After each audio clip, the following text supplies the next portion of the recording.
let's take a look at our map Veto. We're gonna bring it up again. 7-map pool, 6 are down, 1 is left, and who banned Oh, good lord, no! It had to happen. It had to happen at some point in the day. Wait. Yeah, So, Sector 1 picked it. Mickey fell off the roof, so... I like these people. I met them at Benelux Finals and all of that. They don't like you. Apparently, they don't like any of us. Oregon's gonna be here. You don't like me today, that's for sure. Oregon is on the chopping. Oregon is on the chopping block for this one. Stein, having cast Sector 1 and knowing a bit more about it, we'll call them just Orgless for now. What can you fill us in for this map? It's gonna be tough, considering they had some roster changes. Wishmaster left the team due to receiving a baby. I believe his wife was due yesterday. Receiving a baby? Did he get hit in the post? Sorry, baby's getting born. He's getting a baby. He's becoming a father. His wife was due yesterday. But still not born yet, as far as I know. Congratulations. So soon that will be happening. Yet. Oh my god. Oh, Gio! You know what? This is not. Gio's day is not today. Let's be honest. I'm already having a headache, and now my language. He's is having a even more migraine. I'm being mean. I'm sorry. I forgot that you were ill. Now I feel bad. You know what? Right. We will be saved. Let's just cut it off to the game. I know everybody's waiting for it, so please let's kick it to our matchup casters. Enjoy another Oregon. We will try our very best, Milosh, I promise you that much. Welcome back, it's me and Jess for the first time today. The Jess and Chu combo going to Oregon for the first time of the day. It's almost like a matchup made in heaven between these two teams, between us and Oregon all pairing together. All jokes aside about Oregon, I'm really excited to see how this one shakes up, I think, Jess. Cowana didn't play in any of their final 3 matches when they qualified into CL just a couple of days ago. Orgless, I think there are some... dare I say, low expectations of them, but I personally am expecting half an upset here. They brought in the new coach of Prophet King recently, well revered inside the UK, who I'm hoping has had time to shape them up because the team that he departed was none other than Cowana themselves. So he's got some dirt on them. He knows how they play this game, and this could be a spicy game. Yeah, that's the biggest thing. If Cowana haven't changed up a couple of their strategies and you're going up against your old coach, that's a big, big, scary thing to go up against because you think to yourself, hang on, they know exactly how we play. If they know our strategies on this, in fact, if they made our strategies on this could get dire really quickly, especially in the ban phase. Now, Ying going out, there's a little, in chat, a little sad face to follow, and that reminds me of a little target ban that, we've seen ever so frequently. They're just like, Counter ban Grog. Well, that's what you got to do sometimes, and this is what we were talking about. If you know the players, absolutely hit them where it hurts. What it comes down to sometimes it is the target bans coming out, the mirror being taken away, seeing her become quite popularized in some of the sites actually on Oregon, so not at all surprised to see that one disappear. Otherwise, things looking pretty plain and simple. Nothing too surprising about the Thatcher or the Valkyrie ban from Cowana. Let's get into round number 1 then, Jess, and I think some of these players will be relatively unknown. On the side of Cowana, I could stand here and shill pretty much all of them all day long. I've seen them in and out of the UK Prem, out of UKIM for the longest time. Kayak recently playing under Fierce came in and had a massive performance the other day. Big support line for them, and also an incredible IGL that I think anyone in the UK would give their respects to. And Sloth. Man, I've always got to watch this guy. If there is a window that exists, Sloth will find a way to be outside of it. Think about Joe on Na'Vi, but on steroids in some of the games. This could be really interesting. Let's see how it shapes up in round number 1. Attackers need to locate. Well, if it wasn't for Kayak and his teammates, they wouldn't actually be playing here today. Might have been their opponents, and that was a huge game. Makers barely being able to edge it out and get themselves into Challenger League, so they're only here really after a couple of days of knowing that they'll make Challenger League, really. So that's a big opportunity for them to pick themselves up here. I'm wondering whether or not Cowana really had time to be able to analyze their opponents, considering, like we said, they only knew they were getting into Challenger League the other day during quals.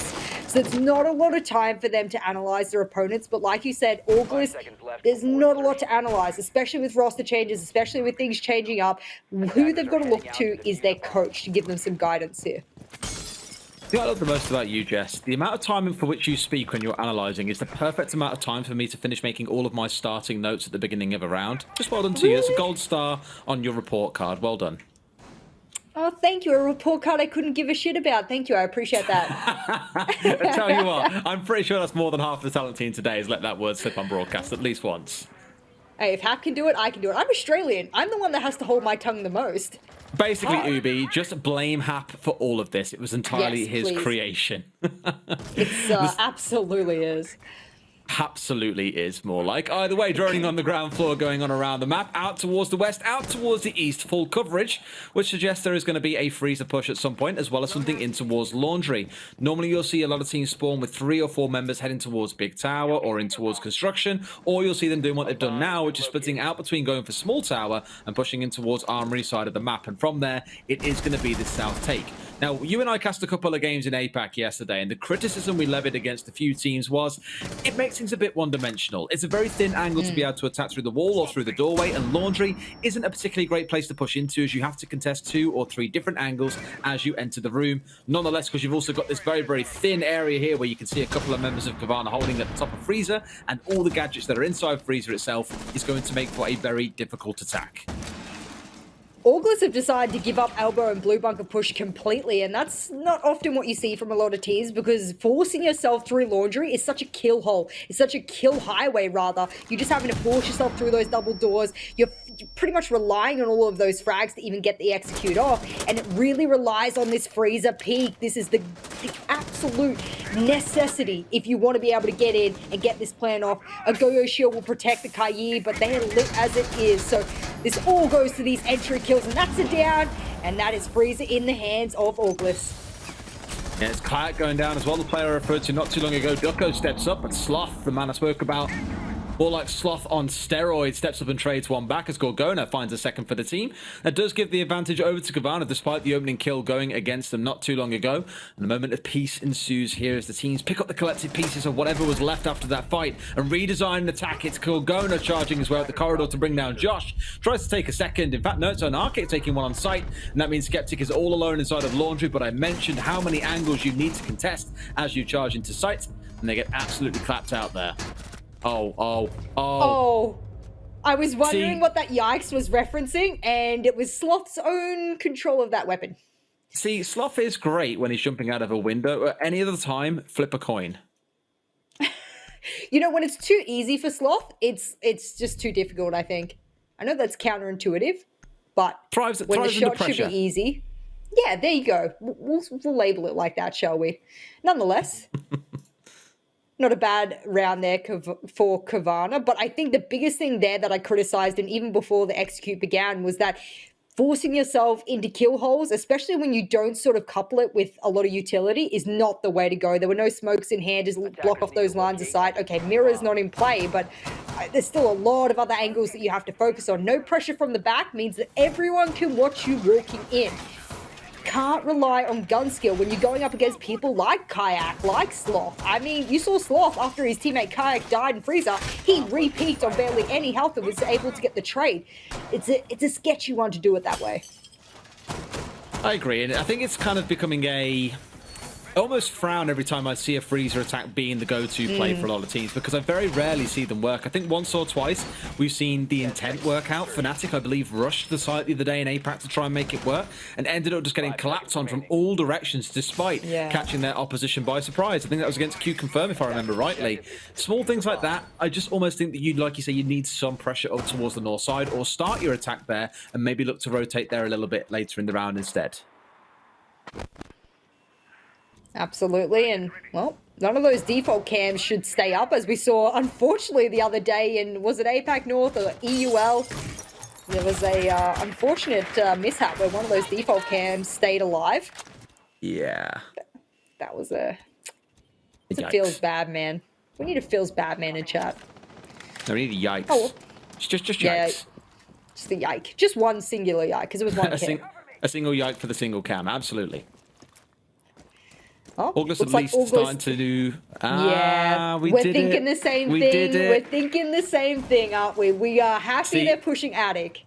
I also wanted to give you another gold star early because rather than saying well in your pickups like you normally do, you said nonetheless. Thank I you. was like, ooh, more Thank words. you. I'm glad you saw that.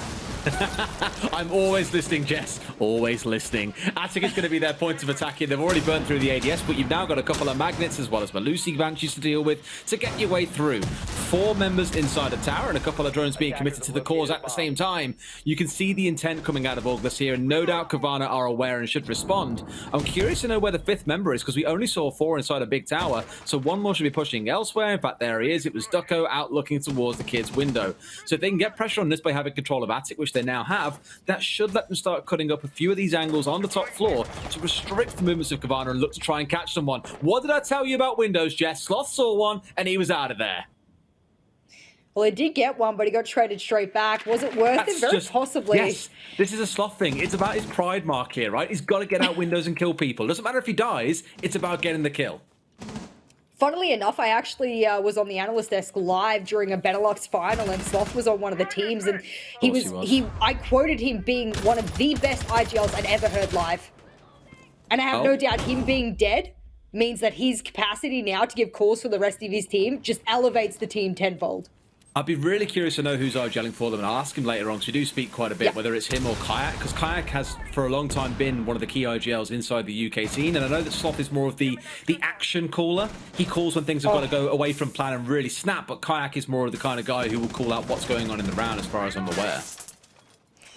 Oh. That Banshee will get taken care of. It doesn't need an Ash charge, just a melee. And Gorgona's just trying to get up on the desk, but he can't find the angle, and the pre-fire will come through the wall. He's very low HP, so Bash could really take him out here, but that crossfire is beautiful. Causes Skeptic to run through double window, and Anarchic, who had not so good of a qualifying game, steps up for his team here. And that's a pretty good round there from Cowana. But, I mean, if we're talking about Sloth, I really have to say, and I did say it publicly on Twitter, that without a doubt, and I'd worked with professional players at the time, he was without a doubt one of the best IGLs I'd ever heard. To watch him live, I even got off the analyst desk, went into the room where they had the 2, sets of desks of players, and watched him as he spoke to the team, because I said he would be a tier 1 player if he kept that kind of attitude up, that kind of IGLing and leadership up. And you got to listen to him. It's great. I'm sure his ears are burning right now, but I'll also be clipping all these wonderful things we're saying about him. So let's look for some reasons to take a dump on his play at some point, just to balance things out and ensure that ego doesn't get out of control, shall we? We are now on Sloth Watch, right? And no, I'm not talking about animal preservation. I'm talking about watching the player and seeing how much damage he can do to himself. If he manages to get out a window and not kill someone, I'll be his first critic. On the other side, though, looking at how things are going for Orgless so far, hasn't been the strongest. That last round came down to everyone trying to execute at once without any real knowledge of where the members of Cowana were. I believe it was Bash that we saw swinging on the Ash from inside of Attic or inside of Pig, straight looking in towards Storms, had no idea someone was playing right next to Trophy Door, and got killed. It was a bit of a wide swing, a little bit too aggressive, and got shut down for it. It was the same story over on Big Window as the one I think it was, popped out from behind the bunk bed. So I don't know if it's a lack of intel there or a little bit of panic as the clock was running lower, but that wasn't the best execute I've ever seen coming out of Orgless. They're actually really lucky that the Maestro decided to spend about 20 seconds trying to get the hop on the table, or on the drawers rather, and he wasn't able to do it, so he kept himself hidden for the most part. But we'll see how this round goes. It's going to be a kitchen hold. Kitchen dining, rather. It's not a particularly popular site, but it has a very high win rate, and when you pair a clash with it, well, it makes it extra difficult for the attackers. Especially across on this clash. Something I recall him playing quite a bit in the old days, actually, when Rendy used to be a member on this team. Clash was something they would run around with quite a bit, so clearly it has stuck with the team through all this time. And for quite a few days now, we've seen teams banning away Monty and Clash, because I know for quite a while, circulating in the Tier 3 circuit, Monty and Clash was a big thing. So much so that they often get banned away against even Tier 2 teams, and now, of course, has bubbled up to being in this Tier 2 quite literally here today. And although the Monty's available, at least here for Cowana, it's all about this Clash use and how much time they can waste by playing it just inside of Dining, where hopefully Orgless will be looking to get a plant. Well, this is good time management thus far, but they haven't been able to open showers, and you can see Skeptic, he needs to quick peek this disc. maybe he'll just end up cooking it, and it does go in the end. And well, there's also an ADS to accompany it. Another magnet gets thrown out, but that's easily dispatched. And for the most part, Sloth will stay pretty steady behind this shield. I think they only need one more flash from Josh here, and that should do it. And then that shield goes, but it's a grenade, not a flash. And well, that's Sloth out of commission, and now you can roast him. Yes, I can. Staying behind a shield with no ADSs left, with a window to your left-hand side, and someone also looking to push you down the corridor.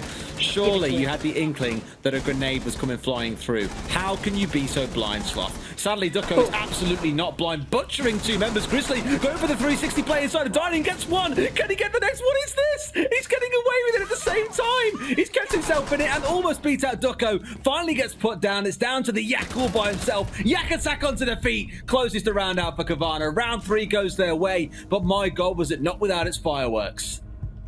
On his debut. On his debut! I tell you what, there must be this boy's watching this now. Big up the Yak, Sloth, he knows it. The Yak attack. Oh, I love it. I love it. Bless the chat. Look, I don't know how that round would have gone if that last attacker they hadn't laid down. It seems like a bit of a weird position to be in, and as we say, get off the floor, please. But for the most part, that was a pretty convincing round. All the way up until that clash play, which I'm hoping the analysts clip, because I don't know what mess I just saw. No way 2 players lose to a 316 clash with very little health after the first kill. That's some wild stuff. Yeah. It's the sort of thing that you only really see every now and then, but the fact that he pulls off a 1v2 whilst doing it is honestly just absurd. I do think the players that were trying to push into Dining were conscious that someone might be at the back of kitchen, so didn't want to just rush the clash together and try and gun her down. That's why you saw them lay down on the ground instead, just waiting for the fight to kind of come their way and not feel like they had to rush into it and expose themselves. But Grizzly, you can see why. Look at this. Look, you see the replay. Look. Duke's won. You got the guy with the on the left-hand side with the diffuser trying to fight someone else at the back of kitchen, in which Grizzly ends up bringing him down anyway. Then does it again in the 360 and turns around, crouches out to get back into kitchen. Does die while he's inside there, so it's not quite the most, you know, incredible play in the world. But the fact of how much time he's wasted here that lets Kaya get into position to be able to flank back around, wonderful stuff. It's a bit of a shame that the IQ hit the side of the shield. That's what cost that trade there. Eventually does get the trade, but too little too late at that point. And now, you're right, Sloth looking for any entryway, any doorway, any window, really, that he could break open, shoot open, or even look through. So, not a surprise. I am going to guess that Bash will be his first victim, given how that has been the entry thus far. And Gorgona will be doing the elbow hold. And now Orgless say, all right, yes, we get it. Our freezer hold, our freezer push, rather, was not the best. So we will now push Bunker and... Yikers, Grizzly, you did well last round, not well this round. Yeah, all things equal in front of the Lord is the way to describe that one. Not quite sure why you'd want to try and push so aggressively out there, knowing they have enough tools to be able to stun you out, and being confident that you can spin the shield out to the right-hand side to block those bullets. They can go for the feet, they can stick one to the left, they can stick one to the right and likely bring you down. A little bit over-aggressive from Grizzly, and it does cost a team, but look at how many drones they've gone through in the first 60 seconds already. They are down 7 drones in almost no time at all, so good by Sloth pushing up one towards tower, and the rest of the team holding out in towards construction to make sure there is very limited information left for Orgless going into the last 2 minutes of the round. Sloth is trying to do a heck of a lot here, but don't worry, Gorgonis is going to clap back as well on the elbow shield. Is that shield still up as well? That's a little bit of an interesting one. You would have thought that would have been gone by now. And yep, they're just going to slap everything back. Oh, Anarchy? Okay. Says no, I'm actually still hungry for a little bit more. ADS is still up, so that's actually the right decision.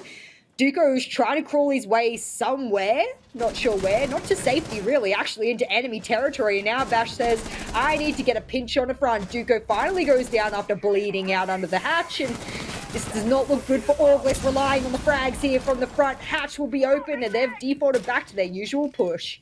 A little bit better here where they've got a bit of split pressure coming in from the north and a push into Laundry at the same time, and even now look to have one inside of Freezer too, so this is much better. They've done their work to the north, rotated all 4 players down to the south, and they've dealt with the clash and the smoke. There's not really many stall tactics left alive for them. We'll see here, in comes the aggressive push. Gorgona sat in the corner, has no idea what's going on. That leaves 2 players left alive inside of supply, and they've got to do what they can here, but there is 4 rats crawling all over Laundry. They can do nothing about this. Orgless sweep through, and even with the plank going down, managed to close out out the remaining members of Cowana, and the pace then from Orgless just a little bit too much for Cowana to adapt to. I think what really gave Orgless that round, you said it perfectly, it was the pinch pressure that they were able to apply there. That's what gave them that round. I think if Bash had to just push through front laundry and then we had to see the Zofia push Freezer and there was no other pressure from the other side, it wouldn't have been as comfortable as we saw there. Running up to default plan in the corner, that's really smart. They were able to hold off the rotates, and rather than pushing aggressively, they held those rotates. We've seen teams in tier 1 stuff that up a heck of a lot of time. Rather than just holding the rotates, there's only 2. One in laundry and one in double door. You don't need to look anywhere else for the most part, as long as you've got at least one flank drone. And that's what allowed them to really comfortably hold down that execute. So much better round in the first round on the board for Orgless, but for the most part, this has looked like a Cowana half. And I'm wondering if this is maybe them just feeling really confident on defense, but I don't know. They look good so far, but you saw, I think, in that last round, something from Orgless we hadn't seen up to that point, and that was pace, aggression, almost certainty in what it is they were trying to do. The previous 3 rounds we mentioned a couple of times, looked a little bit unsure of themselves. Maybe you could say that on Kitchen and Dining you saw that same pressure starting to appear where they felt a bit better. The first 2 a little bit less so, with that kind of crazy 4-man jump in, attempt to find kills, and all 4 members of Cowana just gun you down as you even try. Let's see how this second defense of the downstairs goes. Clearly Cowana confident they can take this round away and know what went wrong for them last time. I mean, kind of hard not to when Grizzly's running outside on the Clash and hoping he can get someone instead runs into 4 people who are pointing guns at him. Well, he's ever so aggressive this time as well. He's actually moving his vector all the way up to the start of the roam clear here for Orgless. He's got a different kind of shield this round, the Go-Yo shield instead, and Duco's deciding that he wants to use this clone as his hot drone. That's a smart way of using her because, well, if you're a defender, you're going to shoot the clone first because she looks ever so real before you're likely to shoot at Duco, and that extra second of delay gives Duco the opportunity to get that kill. For the most part, those drones won't last too long, so that's probably the one downfall of having a drone, or rather a clone over a drone, is that does go out after a little while, and 1 minute to pass, and then being able to get that kitchen control. So this is good timing for now, but there are Kaids, there are everything stopping them from being able to get these hatches open, so they need to speed this up a little bit. Grizzly's clearly signed up to the Rat Pack. Look at this, managed to find himself away in a little hidey hole inside a tower. Is going to be able to get himself out of there. Taking at least half HP with those sprays coming through onto the stage wall, but it's wasting the time here that counts too. And yes, they need to control a big tower at some point anyway, which they have now got, but it's still 90 seconds out of the round where they haven't been able to get themselves set up to start clearing the utility inside of the tower in the first place. Freezer just seems to be the hotspot here for Orgless. They love this. Bashed also loves laundry stairs, and Mickey will get taken out on the thermite. Did he manage to do anything there? I'm not entirely sure, but Bash, yet again, able to get that opening frag there onto the laundry. Now they know exactly what's going on. Surely Cowana are aware that this is yet again a laundry push, yet again a Freezer push, and look at them all stacked up, ready to refrag each other where necessary there in Freezer. My worry here is that Cowana have a knowledge this is going on, and it isn't a numbers disadvantage in the 5 versus 3 like in the last round, and they've even got the smokes coming out preemptively. Now, maybe a little bit early you would wager, given there's 50 seconds left. They will burn through all of those smoke canisters before they get the opportunity to go for the execute, but it's about the time sensitivity, and everything's starting to swing in. You've got Ducko looking to push around Freezer, and Arctic holding nice and close, so he can't push out too wide. It's all down to whether or not Gogoda lives here, as to whether or not they can threaten with the shotgun. Finds one for himself as Yak finds a triple kill in this round. Beautiful play coming out of him, and that should be Josh getting shut down too. Skeptic all by himself. It's a quadra kill coming out of the Yak. Will finally get shut down by Skeptic in this in a 1 versus 2. 20 seconds left to play. Knows that one's in the back corner, has the right idea, but an Arctic being down on the ground, can't find anything. He's like a snake slithering around. The down comes in from inside a supply, and Cowana will take round number 5. Much better held compared to last time. Yeah, I think having that Wamai behind the Go-Yo shield in Freezer was really what helped hold that Freezer bit. I think that's been the corner piece of their setup there. They know what the push is going to be now. It's been predictable time and time again. I think there was only 1 round, and then they ended up rotating back to that default push anyway. So I think that 1 round that they won was the only round where they actually even put even a little bit of pressure on that blue bunker area. Now we will go back upstairs around probably off the back of the Maestro that last round where they did play in kids in dorms. But it's good to see that Duco's having a good game. We spoke about him before, hyped him up ever so slightly, and the yak. Is that what you call him? The yak? I Kayak? call him the yak. So in the UK, we say things like, "Oh, we love the yak," because it's kayak, right? And I know kayak is like a boat, but the yak is just the name. I actually think he should really rename himself to the yak, and I wouldn't keep misnaming him so often. Just for you, just so that when you cast him. The yak attack sounds far better than the kayak attack, right? Absolutely. So it's got to be the yak. Look, everyone's going to learn this man's name. He is a support player. He is on 8 kills inside 5 rounds. Yep. The yak must be worshipped. You will understand. Look, he's had an absolutely smashing game thus far. But padding the stats doesn't mean anything if you can't get those points on the board. They've 3 rounds in front, so very likely if they do well in their second half, they'll be walking away with those points. And Grizzly again on the go-yo. He's actually decided to move that attic shield. I wonder where that's going instead. Is this because they're identifying, yeah, there we go. Last time that was a bit of a pinch spot for the Maestro. So they've moved that shield back now, and that will play a little bit more into their strategy. But keep the man safe, and otherwise all the shields are down, and probably not going to bother going as hard on attic for a hold this time round. Otherwise, it's just the shields down in the kind of usual suspect places. You do sometimes get one inside of attic that looks up through attic, and it helps you just to peek through the holes that are in there or to peek around the shield, so you aren't too worried about giving information to your team on who's trying to push through and when. It seems initial focus inside a small tower in case they're expecting some chaos-esque craziness. Recall. Oh no, Ducko, you know who's in this game. You know what he likes to do. Why are you doing this, boy? Come on. As if he thought he was going to go to that window. There's 100 windows on this map. Look, Sloth is like Schrodinger's rainbow player, right? He just appears at every window collectively all at once. You never know if he is behind a window or not until you are dead. It's as simple as that. Look, fair enough. That was a great opening kill. That gets rid of the Habana. That's a huge hit because guess what? No other hard breach left. Yikes. That means most likely you're going to see attic staying shut, so it'll probably mean a push has to come through Trophy and up White Stairs. Now, good news for them. They've managed to get up there. They have the Iana coming in. Oh my god, what a kill coming out of Bash. Straight across her into Trophy onto Grizzly, who tries to peek out, expecting someone to be following that Iana up. He was right, someone was there, but they weren't following the Iana. They were trying to bait you out. That puts things down to a 4 versus 4. Admittedly, it's the Goyo, so those shields still going to be effective for them. And the Yak, don't forget the name, strikes back against Bash. 4 versus 3, Jess, and still 80 seconds to play. Looks like the logic bomb will come out, and are they just going to rush through the double window, or are they trying to bait people out? The Wamai are catching something somewhere, and it will bait out some of the C4s, but this is an absolute massacre. Jumping through double window, good shot from Josh onto the head of the Malusi, but it's all up to Skeptic. He's down. Do they know he's down? Yes, they do. Kayak finishes him, and well, another round in the pocket of Cowana, and a very convincing defensive half here for Cowana thus far. I don't know, you're making me a bit of a fan of them now. They're a really interesting team to watch. Admittedly, a bit wild at points. As mentioned, Sloth's play style is unconventional. It's the best way I think I can describe it at points. But they do have a lot of capability across this team. And I mentioned around the clash and the Monty bans that we've seen drawn out quite a lot. You might just see why in this round as an R-Kick locks in that Monty. May get its 6 picked away, but they aren't making the same mistake that we saw coming out of Orgless. It looks like there will be 2 hard breaches on side. We've had 6 rounds, and Kayak almost has a 2 KPR. Just saying. And he's not the fragger, mind you. Just saying. The guy's a beast. Just saying. He's definitely a star player if I've ever seen one. And you hyped him up before the game. I wanted to see exactly what he could put on the board. And, well, I don't think it's just been kills either that he's put on the board. You did say that he has leadership roles before.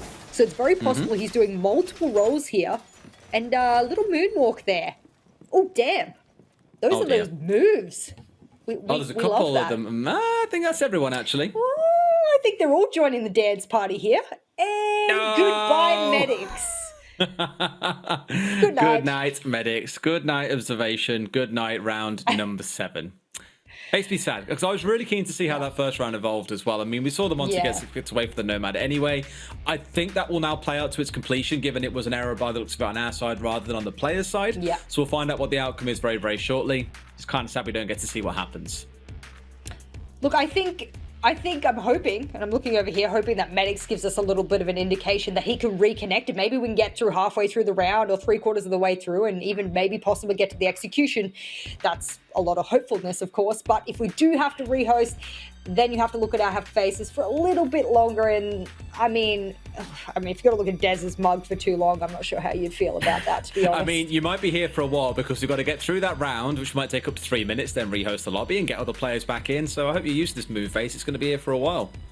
You know what's been really frustrating me, and I guarantee some of the viewers have identified it, is that you kind of cut off here. Like, can your camera go down? Can you tilt it just... Oh goodness. Oh my god, my OCD is just... Wow. Thank you, Dez. I explained this earlier, but because I'm in my little office room, I have my quilt on my doorway. Look, this is my door. Oh, it looks like a normal blind. No, it's not. The blind's behind my computer because, like, at the minute I've got a towel in the window. I've got a duvet here because I need to block sound in the room from bouncing around like madness. Because this room is empty right now. It's me, my desk, my softbox light, and that's about it. And a quilt, of course, that's here as well. It's a grand setup. It's a gamer setup. It's going to be proper tomorrow. I'm getting actual blinds tomorrow, so I won't be blinded by the sun anymore. Wow. Good start. But let's talk a little bit about this, because I just saw as well that Kickstar came in chat and was just like, Kayak's really hard to say when casting. And I was like, look, if you want to throw more fuel on the fire and give me more reasons to start calling in the yak, fine by me, brother. More power to you. Why not? I mean, that first half, and you're right, let's dig into it as analysts that we really, truly are on the inside. I think the biggest talking point there was the prowess of Cowana. I mean, they looked confident, they looked comfortable, and it looked like they identified really key points for the attackers and going, okay, this is where we think they're going to push. Let's move some shields around. And we got to talk about how many shields they run on defense. Not just the go-go shields, but I saw like 2 shields in bunks. I saw multiple shields in freezer at one point. I mean, is this their big play? The shield heavy play, I mean, that's kind of been the meta for the longest time, right? Normally when you see a my banned away, admittedly, you can get away with it more because you haven't got you can get away with it more when he isn't banned because you can't destroy those shields as easily, and he brings his own. And I suppose because he's on the board here, knowing they can play behind these and knowing they can play behind the Goyo as well as they have, I think it's more knowing how much time they can run down towards 0 and keep on keeping the opposition away at bay. And with Sloth running around the map, let's not forget, think about how much time he wastes. The fact that he's at a window killing a player and you're like, oh god, Sloth somewhere in the map, we've got to kill him before we can push side, he's going to flank us and kill us later on. So as soon as you've dealt with him for 2 minutes, you then got to deal with shields to go for utility dump games, assuming you haven't lost your only hard breacher, your Zofia in the process, things along those lines. Cowana just like to make it really difficult, I think, to actually go for any solid executes. And if that disruptive style of play works for them, more power to them, keep at it. You know, I think the big thing is, and I'm getting a little ASMR again, we're going back in. The big thing is that Sloth can do that 1 or 2 rounds, right? Where he gets the opening unexpected kill from a window, and then he could seemingly never do it again. But guess what? He'll delay those attackers in every preceding round because they'll be checking every doorway. They'll be checking every window. They'll be careful where they repel. It's that mind game as well that you're able to give your opponents. Orgless will be going to bed later and checking every single door. They'll walk into the bathroom to clean their teeth, checking behind the door in case he's there. They'll opening every window, just checking he's not outside. They'll be constantly living in fear of Sloth until the day comes around when they have to face him again. And I'm sure that's the impression he likes to leave in the minds of his oppositions long after the game has concluded. Let's go then. Round number 7 looks like it is going to be a crash for one of the players at the same time, actually. So it's a full reset. We do get to see round 7 after all. Really? Really? Interesting. Currently on Wi-Fi. Nice, Mickey. That's a true gamer setup. I bet he has the lawn chair as well. You know, the unfoldable chair that sort of just goes out when you go camping. I bet he's got one of those set up at his computer as well. True gamer setup.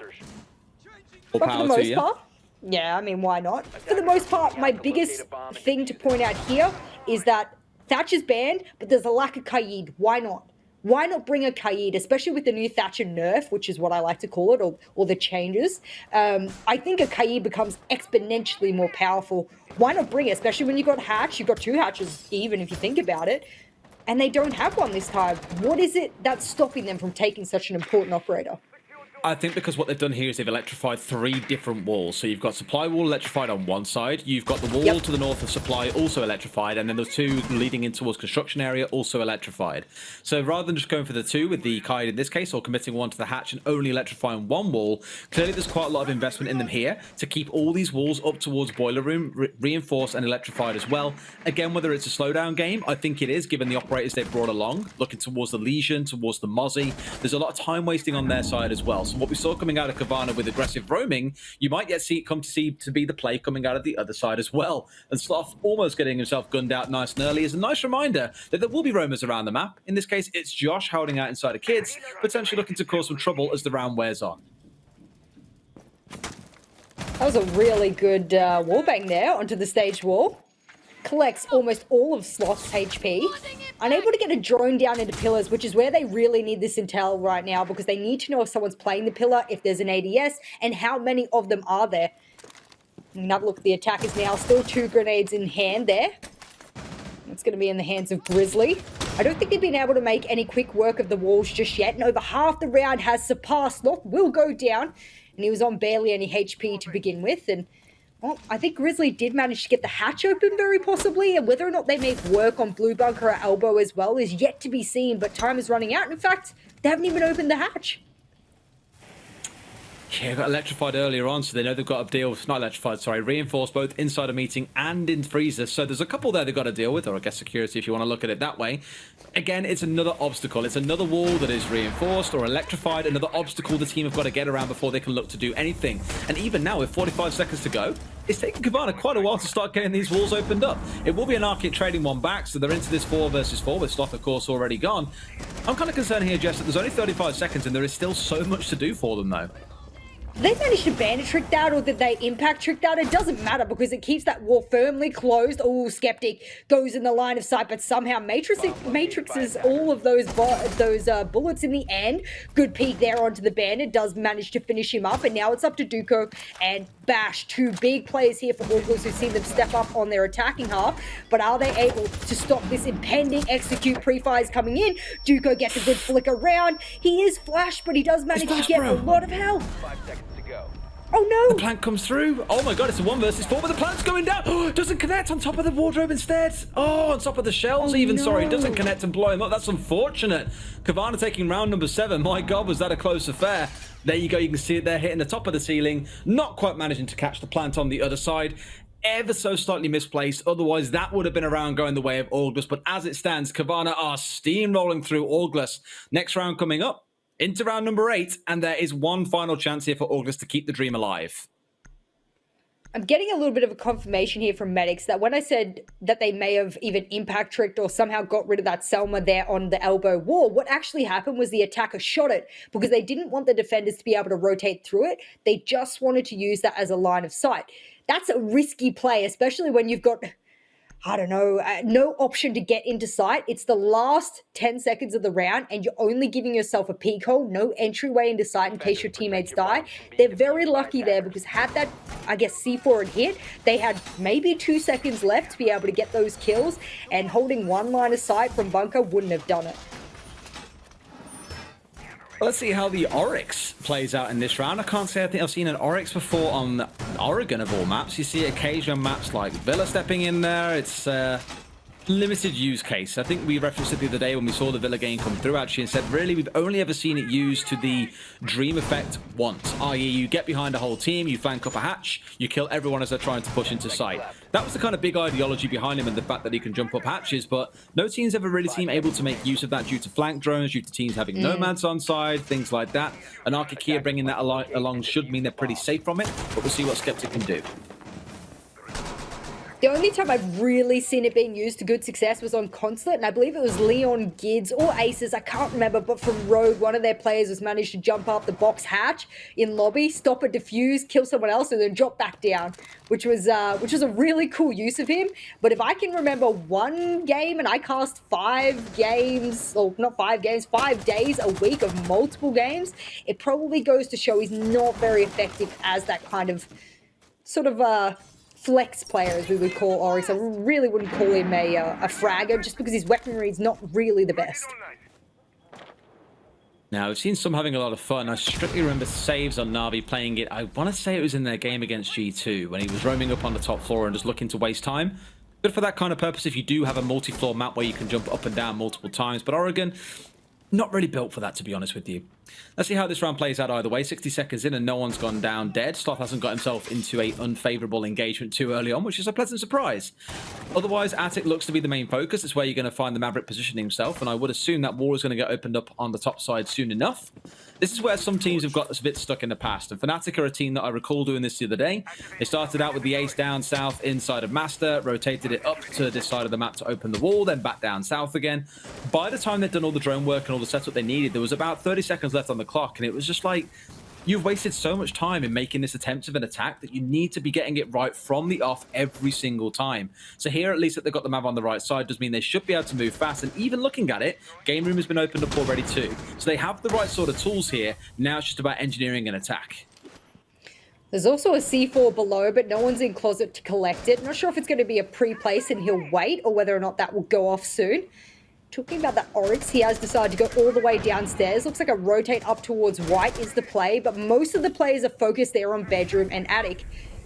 Now one of those air jabs will go off. It was Bash trying to rotate through towards trophy door, and Sloth shuts him down very quickly, and that's a good opening, but it's at 50-second mark. So for the most part, these defenders should be feeling pretty safe, but a lot of walls are opening up around them. They are, and I think here, even though it comes down to a closing second execute, all the right pieces are in place for Cowana to close this one out, as long as they don't get caught out by players like Skeptic hanging on the downstairs. Do they even know that someone's inside a meeting here? No, they don't. Takes the spray, but it misses the shots. Grizzly taking literally 20 damage from that. That was the dream opportunity for Skeptic to have a massive impact in this round. That's simply not going to be the case. We are down to 15 seconds, though, so the execute needs to come through now. Time is always up. The smokes are coming out as Sloth finds a second for them. The Yak is in for the plant, trying to get it down, but gets injured in the process. Sloth collects another, not that it matters, as he swings in for the 4K in that round. 2 members went down, but no one died. A flawless round coming out for Cowana. And my God, is that a statement to the rest of the league that you should be terrified of this open qualifier team? It's a double statement, isn't it? Because they were able to come in, finish on a flawless round, and they were the open qualifier team, which, well, you see there, Sloth saying up the Yak. I would love to see his stats at the end there, because he had a bit of a game and a half. He actually didn't do too much in that second half. So if you look in there, post sort of rehost, a couple of assists and 1 kill. But for the most part, I think his biggest key takeaway from that second half was the fact that he was just so effective in getting those walls open for his team to do their job. That's exactly why we saw such a flurry at the end there. I'd say across the whole team, really good execution in opening up the walls they needed to. We saw game, attic, everything was being opened up that they needed, without really much pushback on the other side of Orgless.